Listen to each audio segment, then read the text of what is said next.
figure angle BOC is equal to 6x, angle AOD is equal to 4x, what is the value of x? All of these angles start from the same point and they combine to form the center. And in the center, there are a total of 360 degrees. And I know that if you want to see that visually, let's say we had a circle.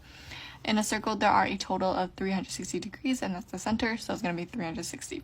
So we can set up an equation. We have 4x plus 6x, and we have these squares over there, and what do they represent? They represent right angles, which are 90 degrees. So we have plus 90 plus another 90, set that equal to 360. And from here, we could solve for x. So we add up like terms.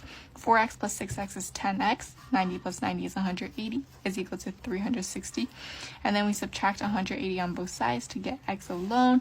That's going to give us 10x is equal to 180. And finally, we divide 10 on both sides. We do the opposite operation. To get x alone, that's going to give us x is equal to 18. And so that is going to be the answer, B.